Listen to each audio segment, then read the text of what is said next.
नमस्कार साथियों, जय हिंद, जय भारत। मैं सत्येंद्र आपके अपने YouTube channel Satyendra GS academy में सभी का बहुत बहुत स्वागत करता हूं। अगर आप लोग यूपीएसआई, एमपीएसआई और लॉ की तैयारी कर रहे हैं और संविधान एवं राज व्यवस्था के साथ मूल विधि तैयार करना चाहते हैं तो मैं मूल विधि से संबंधित मैंने कुछ अपने चैनल पर लेक्चर सीरीज अपलोड किए हैं, तो एक बार आप जरूर उनको देखिएगा। और आज का लेक्चर भी हमारा आईपीसी से रिलेटेड होगा। आईपीसी से रिलेटेड मैंने इंट्रोडक्शन लेक्चर जो अभी अपलोड किए थे, और आज का लेक्चर जो होगा हमारा आईपीसी पर ही होगा। और आईपीसी का जो पहला चैप्टर है वो यहाँ पर हम समझने की कोशिश करेंगे। जितनी भी इंपॉर्टेंट बातें होंगी मैं लेक्चर में कवर करने की कोशिश करूंगा। अगर आप पहली बार विजिट कर रहे हैं और ये वीडियो देख रहे हैं तो इससे प्रीवियस लेक्चर जरूर देखिएगा, ठीक है। तो आइए हम लोग सीखने सिखाने की प्रक्रिया में एक कदम आगे बढ़ाते हुए आज हम लोग आईपीसी के बारे में और जानकारी कलेक्ट करते हैं। इससे पहले अगर मैं अपना लेक्चर आगे ले जाऊं, जो मैंने प्रीवियस बताया था उसको एक बार यहाँ पर रिपीट कर देता हूँ, ठीक है। तो नोट करते चलेंगे ताकि हम लोग के नोट्स प्रॉपर बनते रहें।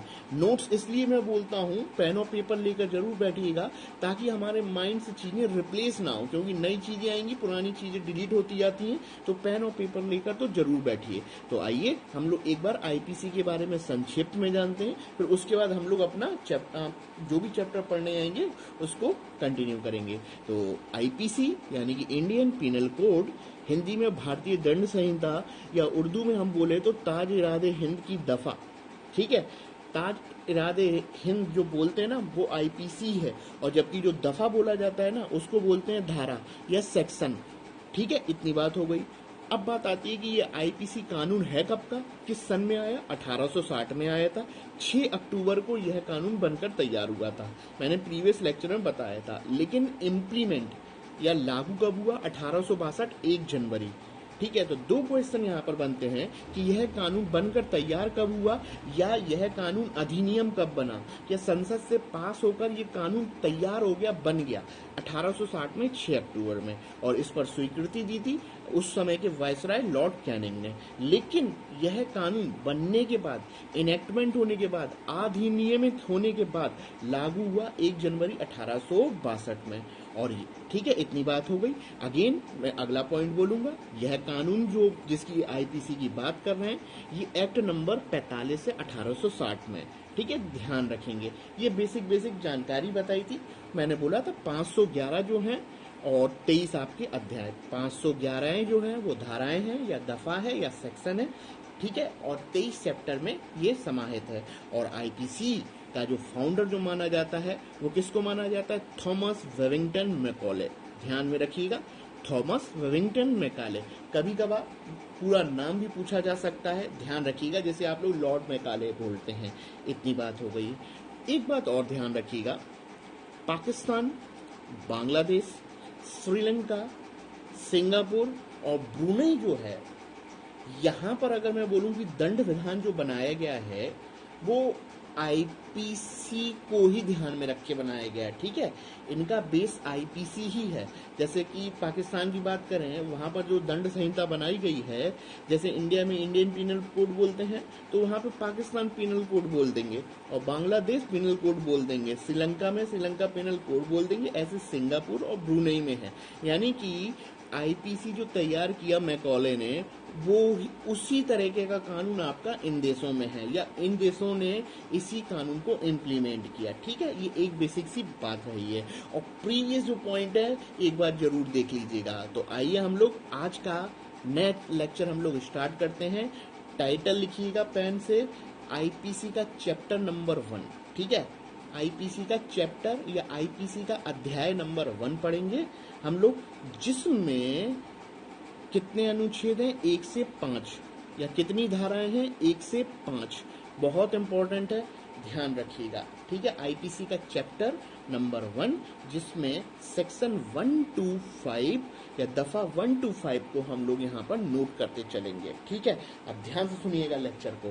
पहली बात तो पहला चैप्टर पढ़ रहे हैं, तो पहला चैप्टर जो है वो आपका उद्देशिका से संबंधित है। उद्देशिका को बोलते हैं प्रियम्बल। उद्देशिका का दूसरा नाम है प्रस्तावना, या उद्देशिका का तीसरा नाम है आपका इंट्रोडक्शन। तो ध्यान रखिएगा, पहली बात तो यही है कि आईपीसी का अध्याय 1 संबंधित है उद्देशिका, प्रियम्बल, प्रस्तावना या इंट्रोडक्शन, यानी कि बेसिक आधारभूत जानकारी देने की कोशिश की गई है आपका अध्याय नंबर 1 में। और यह अध्याय 1 से 5 तक है आपका, ठीक है, सेक्शन में। ये बात हो गई। अब आइए हम लोग जो इसकी धाराएं हैं 1, 2, 3, 4 और 5, इनको समझने की कोशिश करते हैं कि क्या क्या कहा गया है इन धाराओं में। तो सबसे पहले आइए हम लोग धारा 1 को जानने की कोशिश करते हैं।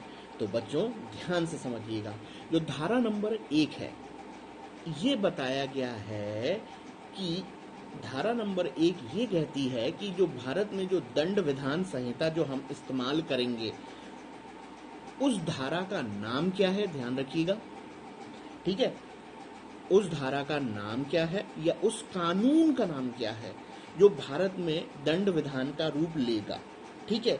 और ये जो दंड विधान का जो कानून है, ये इसका प्रवर्तन क्षेत्र या भारत में ये कहाँ कहाँ अप्लाई है और किन किन क्षेत्रों में यह कानून लागू होगा, यह जानकारी देता है, ठीक है। अब मैं आगे आपको बताता हूँ। अब भारत में ये दंड विधान लागू है, उसका नाम है आईपीसी, इंडियन पीनल कोड या भारतीय दंड संहिता या ताज इरादे हिंद, ठीक है, ये कानून का नाम है। और यह कानून भारत में संपूर्ण रूप से लागू है। सिर्फ और सिर्फ जब यह कानून बना था तो उस वक्त जम्मू कश्मीर में लागू नहीं था। अपवाद, ध्यान रखिएगा, भारत संपूर्ण भारत में लागू है, अपवाद जम्मू कश्मीर को छोड़कर, क्योंकि जम्मू कश्मीर में उस समय या 1932 से अभी तक आरपीसी काम करती थी, रणवीर पीनल कोड। ध्यान रखिएगा, रणवीर पीनल, जम्मू कश्मीर अपवाद बोला, वहां पर दंड विधान आईपीसी नहीं लगता था, वहां पे आरपीसी काम करती है, रणवीर पीनल कोड। अब रणवीर कौन है? वहां के डोगरा वंश से संबंधित एक राजा शासक थे, उन्हीं के नाम पर आपका आरपीसी चलता था, ठीक है, ध्यान रखिएगा। ये पहली धारा जानकारी देती है। अब आगे नोट में ध्यान रखेंगे, आपने करंट अफेयर में देखा होगा कि 5 अगस्त 2019 को जम्मू कश्मीर पुनर्गठन अधिनियम आया अमित शाह के द्वारा, और जम्मू कश्मीर जो इस एक स्पेशल राज्य था 370 के तहत, वो 2 केंद्र शासित प्रदेशों में बटा, एक जेके और दूसरा लद्दाख, और इनको केंद्र शासित प्रदेश बना दिया गया, लागू कर दिया गया केंद्र शासित प्रदेश यहाँ पर 31 अक्टूबर 2019 से। कहने का अर्थ ये है, पहले जम्मू कश्मीर में आरपीसी रणवीर पीनल कोड चलती थी अभी तक, लेकिन अब जब से ये केंद्र शासित प्रदेश बने हैं तो वहां पर भी आईपीसी लागू होगी, जम्मू कश्मीर में भी आईपीसी लागू होगी, ध्यान रखिएगा, ठीक है। तो पहली धारा आपकी संबंधित है कि आईपीसी का नाम क्या है, इंडियन पीनल कोड का, ये जानकारी देता है, और भारत में यह जो कानून है कहाँ कहाँ लागू होता है। अपवाद जम्मू कश्मीर, लेकिन जैसा कि आपको याद हो कि वर्तमान में जम्मू कश्मीर को स्पेशल स्टेटस से हम लोग ने केंद्र शासित प्रदेश बना दिया है, तो वहां भी लागू होगा, यानी कि रणवीर पीनल कोड अब नहीं चलेगा जेके में भी, ठीक है। ये पहला है आपका। चलिए अब आते हैं हम लोग दफा नंबर 2 या सेक्शन 2 या धारा 2। अब स्टूडेंट्स जो ये आईपीसी है, सेक्शन 2 हमें बताता है कि भारत के भीतर जो भारत में लोग रह रहे हैं, अगर कुछ दंड विधान या आईपीसी के प्रतिकूल काम करेंगे तो दंड व्यवस्था का प्रावधान किया गया है। बहुत ध्यान से नोटिस करेंगे, धारा 2 बोलती है अगर आप दंड विधान के विपरीत जाकर कोई काम करते हैं भारत के भीतर, तो यहाँ के लोगों के लिए भारत के भीतर, ध्यान रखिएगा, भारत के भीतर दंड विधान की, दंड व्यवस्था की बात की गई है। प्रतिकूल होने पर अगर कोई ऐसा काम करता है तो उसको दंड व्यवस्था दी जाएगी, अगर नहीं करता है प्रतिकूल तो दंड व्यवस्था नहीं दी जाएगी, ये बात बोली गई है। अब यहाँ पर ध्यान से देखिएगा, मैंने बोला भारत के भीतर, ठीक है, यानी कि धारा 2 भारत की टेरिटरी या भारतीय मैप की या भारतीय सीमा की बात करती है, ठीक है, ध्यान रखिएगा। यानी कि धारा 2 में एक बात ध्यान रखिएगा, इंग्लिश में बोले तो इंट्रा टेरिटोरियल। ठीक है, इंट्रा टेरिटोरियल का अर्थ ये होता है कि भारत के भीतर, यानी कि कोई भी व्यक्ति भारत के भीतर कोई दंड, अगर कोई क्राइम करता है या ना करता है तो उसकी दंड व्यवस्था की बात करी गई है। अब इम्पॉर्टेंट यहाँ पर ये है कि यहाँ पर सीमा शब्द का उल्लेख है या इंट्रा टेरिटोरियल की बात करी गई है, और साथ में धारा 2 में ये भी बोला गया है कोई भी व्यक्ति। अब यहाँ पर ध्यान दीजिएगा बच्चों लोग, कोई भी व्यक्ति का अर्थ ये है, व्यक्ति का अर्थ ये है कि नागरिक भी हो सकता है वो इस देश का, या कोई विदेशी भी हो सकता है। यानी कि भारत की सीमा के अंदर, यानी कि मैं या आप जो भारत के नागरिक हैं, अगर क्राइम करेंगे तो दंड मिलेगा आपको। और कोई यूएस का व्यक्ति यहाँ पर आता है, कोई क्राइम करता है, या न्यूजीलैंड का कोई व्यक्ति आता है वो भारत की सीमा में क्राइम करता है, या पाकिस्तान का कोई व्यक्ति यहाँ पर आता है क्राइम करता है, तो उसने भारत की सीमा में इंट्रा टेरिटोरियल में गलत कार्य किया है तो उसको दंड दिया जाएगा। इसीलिए धारा 2 इसलिए इम्पोर्टेंट होती है, यहाँ पर नागरिक शब्द का इस्तेमाल नहीं किया गया है, व्यक्ति शब्द का इस्तेमाल किया गया है। देखिए, जो भारत का होगा वो तो भारत का नागरिक होगा, भारत में उसने क्राइम किया है भारत की सीमा में। और कोई विदेशी यहाँ पे आके क्राइम करता है, जैसे कि मुंबई पे ताज हमला पार्लियामेंट में, तो उसने भारत में आके किया ना, भारत की सीमा में आके किया। इसलिए धारा 2 में व्यक्ति शब्द का उल्लेख किया गया है।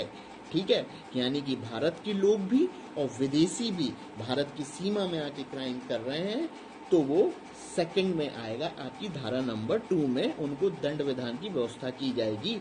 अगर वो कोई कार्य प्रतिकूल हुआ तो, अनुकूल हुआ, अगर अगेंस्ट नहीं है तो उसको दंड व्यवस्था नहीं दी जाएगी। ठीक है, अब यहाँ पे मैं आपको नागरिक और व्यक्ति में एक बेसिक अंतर बता देता हूँ क्या होता है। देखिएगा स्टूडेंट्स, नागरिक का अर्थ होता है, जैसे मैं भारत हूँ, मैं भारत का नागरिक हूँ, तो नागरिक का अर्थ यह है सिटीजन का कि मुझे उस देश की मूलभूत सुविधाएं सारी की सारी मिलेंगी।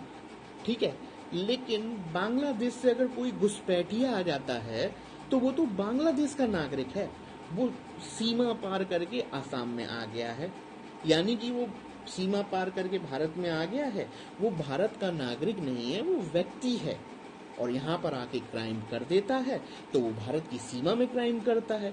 नागरिक है वो बांग्लादेश का, भारत में आया तो वो सिर्फ व्यक्ति है, उसको मूलभूत सुविधाएं नहीं मिलेंगी।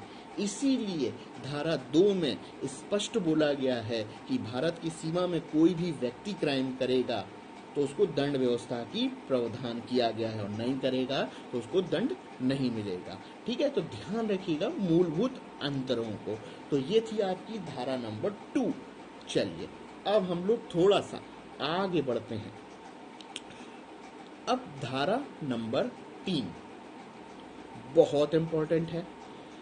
धारा 3 जो होती है वो भारत के बाहर, ध्यान से समझिएगा, दंड विधान व्यवस्था करती है। भारत के बाहर, इंडिया की नहीं बोल रहा, अगर कोई व्यक्ति, अगर कोई नागरिक भारत से बाहर जाकर क्राइम करता है तो उसको दंड व्यवस्था की बात की गई है। ठीक है, भारत के बाहर के लिए हम लोग यहाँ पर शब्द इस्तेमाल करेंगे एक्स्ट्रा टेरिटोरियल। ध्यान से समझिएगा इस चीज को। जैसे मैं सत्येंद्र मेरा नाम है, मैं भारत का नागरिक हूं। अब मैं भारत से परे, यानी कि भारत से दूर जाकर रसिया में कोई गलत कार्य व्यवहार करता हूं। ठीक है, वहां पर कुछ गलत कार्य करता हूं। मान लेते हैं एज्यूम करके जो मैंने गलत क्राइम किया वो रसिया में एक बहुत बड़ा क्राइम नहीं है, लेकिन मैं नागरिक कहाँ का हूँ? भारत का। गया कहाँ? मैं रसिया में। गलत कार्य कहाँ किया? रसिया में, भारत से परे जाकर। लेकिन जो मैंने गलत कार्य किया है वो गलत कार्य भारतीय दंड व्यवस्था या इंडियन पिनल कोड में एक अपराध के रूप में माना जाता है और उसको किसी धारा में व्याख्या के रूप में बताया गया है कि अगर तुम ये गलत काम करोगे तो उसके लिए आपको सजा दी जा सकती है, चाहे वो आप विदेश से क्यों ना किए हो तो आप भारत के नागरिक। अगर आप भारत से परे जाकर किसी दूसरे देश में कोई गलत काम करेंगे तो वो क्राइम वही माना जाएगा जैसे कि आपने भारत में क्राइम किया हो। क्यों, आप हो तो नागरिक यहाँ के, गलत काम आपने वहाँ पे किया, लेकिन वो क्राइम ऐसा ही माना जाएगा जैसे आपने भारत में किया हो, भारत में रहकर किया हो। और भारत का दंड विधान जो है, न्यायिक व्यवस्था है, आपको सजा देगी आपकी आईपीसी के तहत। ठीक है, ये एक बेसिक सी बात रही। मान लेता हूं मैंने कि एक चोरी की रसिया में जाके, लेकिन रसिया का कानून बहुत बड़ी सजा नहीं देता उस चोरी पर, ऐसा एज्यूम करते हैं। लेकिन जो मैंने चोरी वहां पर जाके की, वो चोरी जो है भारतीय दंड व्यवस्था आईपीसी में एक अपराध के रूप में शामिल करती है, तो यहाँ का आईपीसी मुझे दंड व्यवस्था देगा, चाहे वो मैंने क्राइम विदेश में जाकर किया हो, भारत से परे जाकर किया हो। ध्यान रखिएगा, और ये माना जाएगा कि ये क्राइम भारत में ही किया गया है। ठीक है, ये भारत से परे जाकर बात है। ये धारा नंबर 3 है आपकी। ठीक है, चलिए अब आगे बढ़ते हैं, नोट करते चलिएगा आप लोग। ठीक है, लेक्चर थोड़ा सा बड़ा होता जा रहा है आपका। अब धारा नंबर 4 बहुत इंपॉर्टेंट है आपकी, धारा नंबर 4 आपकी। धारा नंबर 4 जो है वो धारा 3 को ही और विस्तार किया गया है। बहुत ध्यान करिएगा, धारा नंबर जो 4 है वो 3 की तरह ही है, यानी कि मैं क्राइम करता हूं भारत से परे या भारत से दूर जाकर किसी देश में। समझिएगा, धारा नंबर 4 बोलता है कि 3 को ही और अधिक विस्तारित किया जाए तो वो कहलाएगी धारा नंबर 4। ठीक है, ध्यान रखिएगा। और ये धारा नंबर 4 जो है उसके उपभाग हैं। उपभाग का अर्थ क्या हो गया, यानी कि इसमें धारा नंबर 4 में, सेक्शन 4 में 4A है, 4B है, 4C है, यानी कि 4A, 4B, 4C। इन तीनों को मैं एक्सप्लेन करता हूँ, ध्यान से समझिएगा। सबसे पहले तो धारा नंबर 4 को तो समझिएगा क्या परिभाषित किया गया है। अगर कोई व्यक्ति भारत से परे जाकर किसी दूसरे देश में क्राइम करता है तो उसी से रिलेटेड है आपकी। 3 को और अधिक विस्तारित किया गया है, 3 का ही रूप है आपका। अब क्या बोलता है 4A, 4B, 4C। पहले ए नोट करेंगे आप, मैं भारत का नागरिक दूसरे देश जाकर क्राइम करता हूं तो मुझे आईपीसी के तहत ही सजा मिलेगी। नागरिक तो भारत का ही हूं, अगर वहां का कानून सजा देता है या नहीं देता वो बात अलग है, लेकिन वो जो मैंने क्राइम किया है वो क्राइम माना जाएगा कि मैंने भारत में ही किया है, क्योंकि नागरिक कहाँ का हूँ, भारत का। ठीक है, अगर मैं दूसरे देश जाकर क्राइम करता हूँ, बहुत ध्यान से सुनिएगा। ठीक है, अब ध्यान से सुनिएगा, जैसे भारत का कोई भी जहाज है या भारत का कोई भी विमान है, एयर और पानी वाला जहाज, जो भारत में रजिस्टर्ड है, वो भारत से कहीं भी दूर हो, किसी भी देश में हो, कहीं भी हो, वर्ल्ड के किसी भी कोने में हो, तो उस जहाज या विमान में जो भी क्राइम होगा,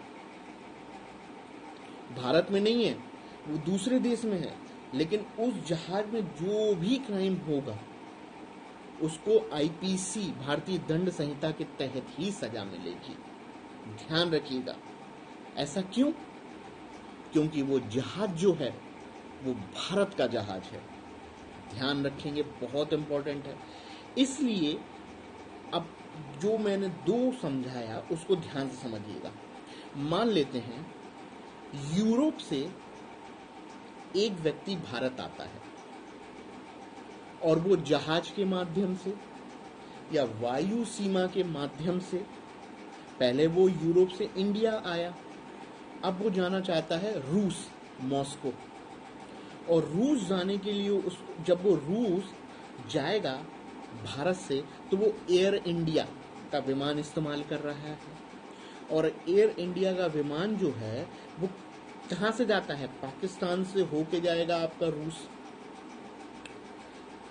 ठीक है, अब देखिएगा वो यूरोप से आया इंडिया, और इंडिया जब वो आया तो उसने एयर इंडिया का विमान इस्तेमाल किया मॉस्को जाने के लिए, और जब वो क्राइम करता है उस विमान में, वो विमान था आपका पाकिस्तान में, भारत की सीमा में नहीं है, पाकिस्तान की सीमा में है। व्यक्ति कहाँ का है आपका, यूरोप का, और क्राइम कहाँ करा, पाकिस्तान की पाकिस्तान की एयर सीमा में। तो क्या आईपीसी उसको दंड की व्यवस्था करेगा? जी हाँ, बिल्कुल करेगा, क्योंकि जो वो विमान है वो भारत का विमान है, ध्यान रखिएगा। इसलिए 4 खा में व्यक्ति शब्द का इस्तेमाल किया गया है, यानी कि नागरिक के साथ कोई विदेशी व्यक्ति भारतीय सीमा में या भारत का विमान कहीं भी हो, वायुयान कहीं भी हो, अगर उसमें क्राइम होता है तो वो ऐसा ही माना जाएगा और उसको उसी तरह आईपीसी के तहत ही सजा दी जाएगी, क्योंकि वो विमान भारत का है। ठीक है, जहाज भारत का है, कहीं भी हो तो सजा आईपीसी के तहत ही दी जाएगी। और उस विमान में हमें पता है कि भारतीय भी हो सकते हैं, विदेशी भी हो सकते हैं। ठीक है, इसको एक तरीके से समझिएगा। मान लेते हैं पीटर नाम का कोई एक व्यक्ति है, वो यूरोप से आया।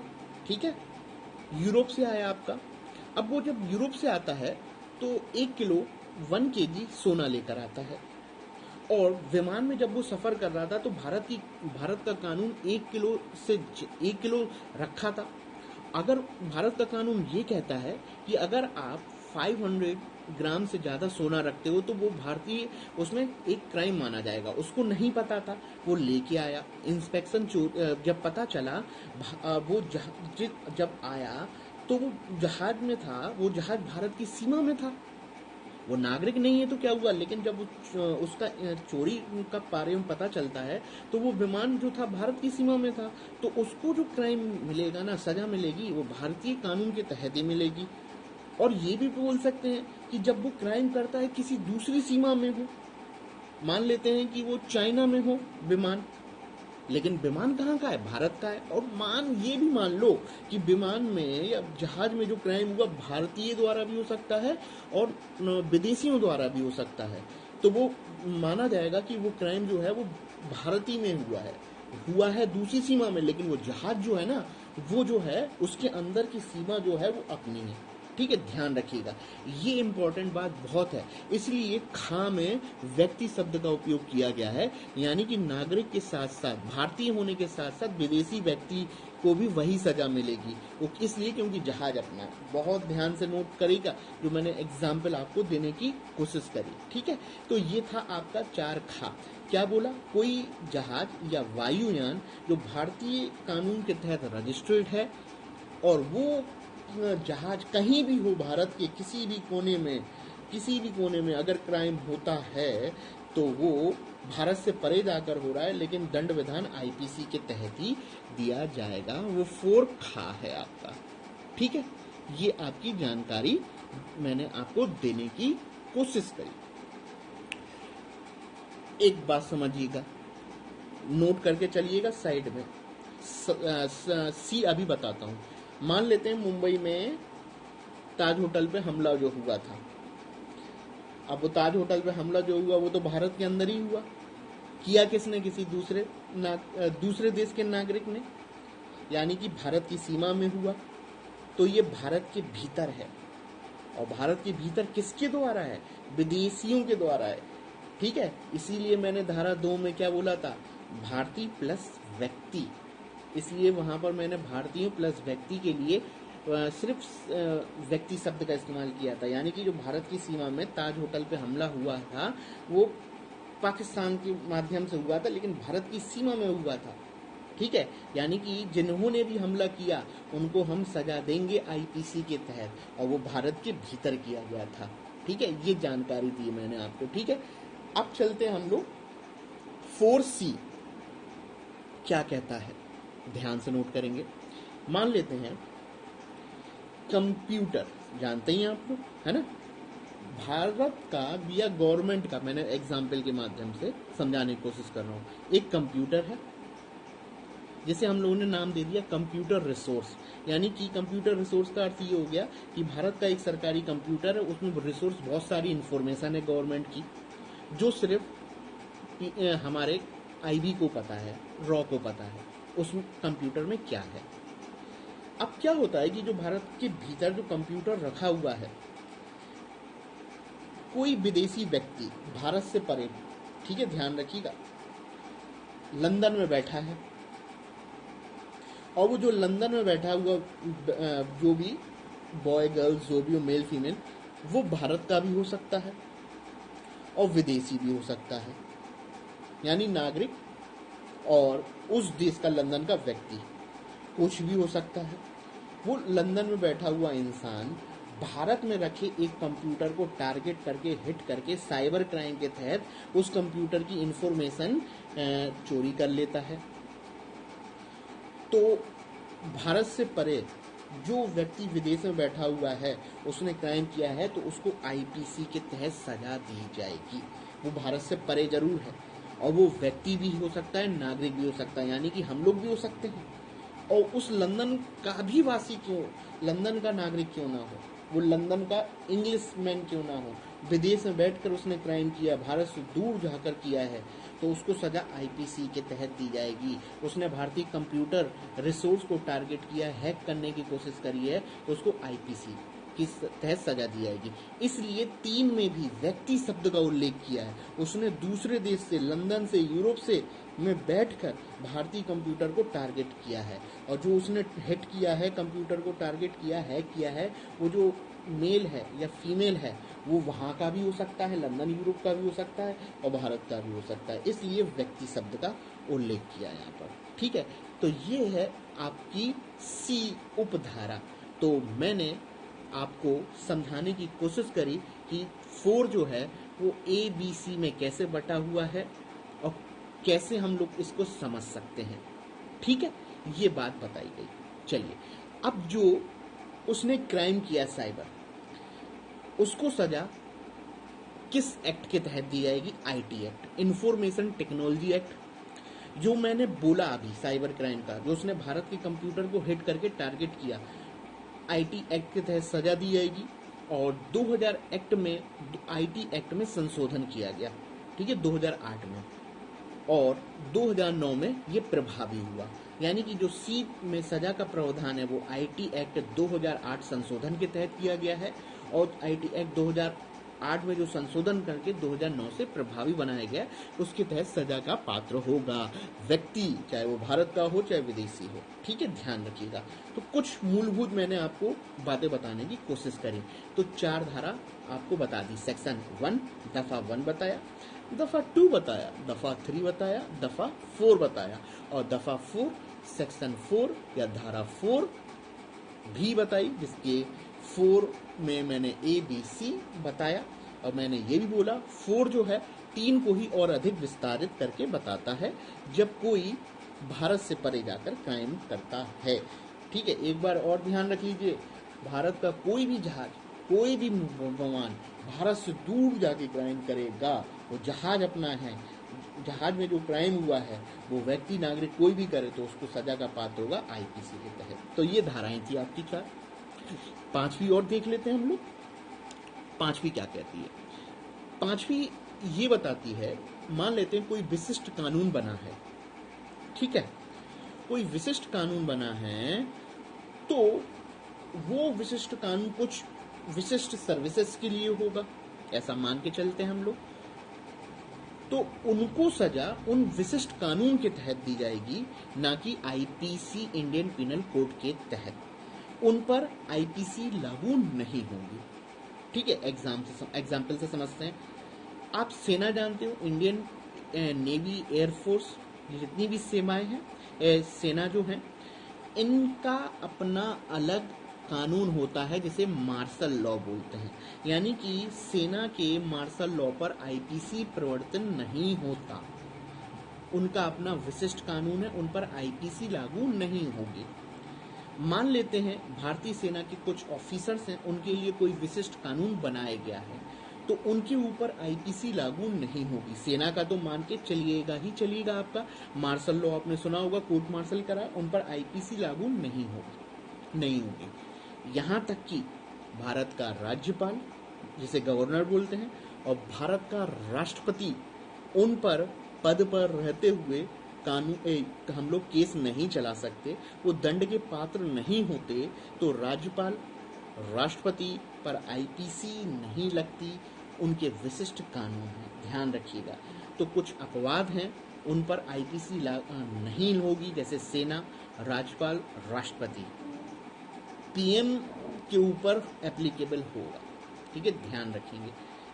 ऐसा एक विशिष्ट कानून के तहत लाने की कोशिश करी थी आपका इमरजेंसी के टाइम, लेकिन आपका कोर्ट ने रद्द कर दिया गया था। तो ध्यान रखिएगा, 5वीं धारा जो है वो विशिष्ट कानून से संबंधित है, जैसे आर्मी सेना से संबंधित, राज्यपाल राष्ट्रपति से संबंधित, कुछ विशेष अधिकारियों से संबंधित, उन पर आईपीसी लागू नहीं होगी। जैसे सेना के अपने विशिष्ट मार्शल लॉ होते हैं और राज्यपाल राष्ट्रपति पर दंड विधान नहीं लगता।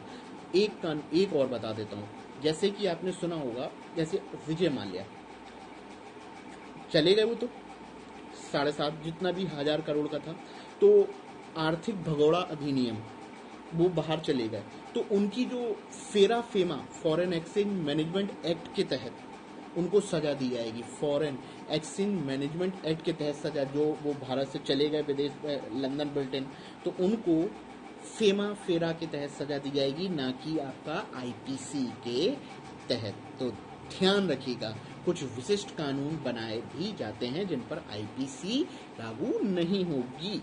तो ये आज का हमारा लेक्चर था। आई होप मैंने कोशिश करी है कि आपको समझ में आए आईपीसी का चैप्टर नंबर 1, अध्याय नंबर 1, जिसमें 1 से 5 तक की धाराओं का वर्णन किया गया है। मैंने हिंदी में बताने की कोशिश करी है। अब आपको कोई भी समस्या हो लेक्चर से रिलेटेड, तो प्लीज़ कमेंट बॉक्स में जाकर जरूर कमेंट करें। अगर पसंद आ जाए तो देर ना करें लाइक करने में, शेयर करने में, और चैनल को do subscribe and then share जरूर करें शेयर, क्योंकि शेयर करेंगे, कमेंट करेंगे, लाइक करेंगे तो मुझे भी मोटिवेशन मिलेगा, और मोटिवेशन हर किसी को ज़रूरत है, ताकि मैं आप लोगों के लिए संविधान एवं राज्य व्यवस्था के साथ मूल विधि के लिए आपके लिए बेहतर कोर्स बनाने की कोशिश कर सकूं। तो लाइक, शेयर, सब्सक्राइब करते रहिए। मैं आपका फ्रेंड सतेंद्र, आपके अपने YouTube channel Satendra GS academy के माध्यम से आप लोगों को जीएस पढ़ा रहा हूं। जल्दी मिलते हैं नेक्स्ट लेक्चर के साथ। आईपीसी का ही के बारे में जानकारी देंगे, हो सकता है चैप्टर 2 हम लोग बिल्कुल जल्दी आपके सामने लाएं, और संविधान पर भी लेक्चर लेकर आएंगे। धन्यवाद। जय हिंद, जय भारत, मस्त रहिए। Okay, bye bye.